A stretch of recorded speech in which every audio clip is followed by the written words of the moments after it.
untuk bikin tempatnya bisa dipakai dengan layak. Ini bentuk denahnya 2 tingkat, di bawah buat bisa buat laki-laki, di atas buat perempuan atau mungkin kita bisa lakukan apa? Ini sangat layak, cuman harganya 1,6 sangat juga agak kelihatan lebih mahal.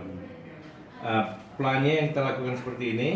Kalau kita lakukan karena ini dia commercial property, kita punya duit sekitar 240, kita bisa deposit 10%, 210, kita harus bayar stamp duty 100.000, land tax 23, dan yang kita perlukan per persen itu $46 per orang untuk 200. Sekarang saya cuma punya 60. Oke.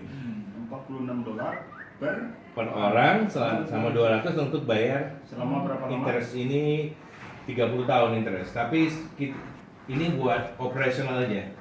Karena saya yakin pada saat kita beli properti, kita lakukan fundraising, kita lakukan kekhasan, orang akan bayar cash.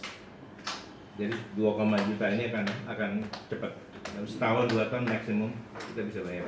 $46 itu berapa?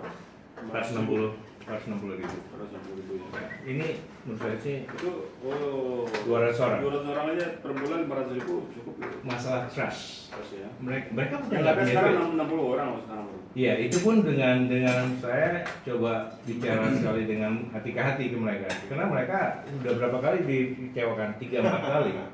20 tahun mereka di sana. Saya baru berjoin 33 tahun terakhir. Ya, Jadi apa namanya, dana terkumpul baru 2,5 miliar. Anggaran sekitar 1,2.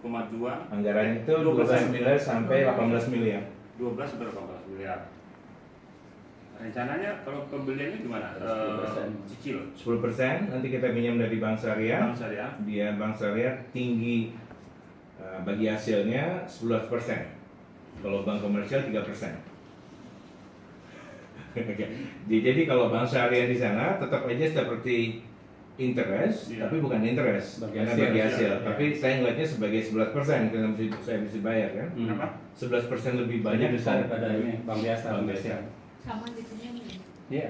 Kalau KPR lah kalau di Indonesia ya. Sama aja. Cicil. Nah, kalau di sana Selama berapa tahun tuh Pak? 30 tahun biasanya. 30 tahun. Ya. Tapi yang saya lakukan di sini itu hanya bumper buat Iya. saya. Tapi yang nanti yang maju siapa?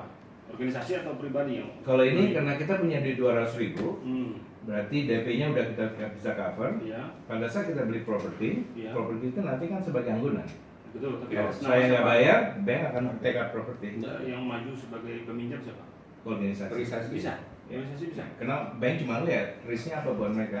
Risknya adalah dia dapat DP, dia Di akan ambil Indonesia propertinya. bisa organisasi minjam ke bank. Nggak bisa. Oh, ini Itu badan hukumnya. Kalau yayasan Yayasan. bisa. Yayasan bisa ya. Bisa. Oh, berarti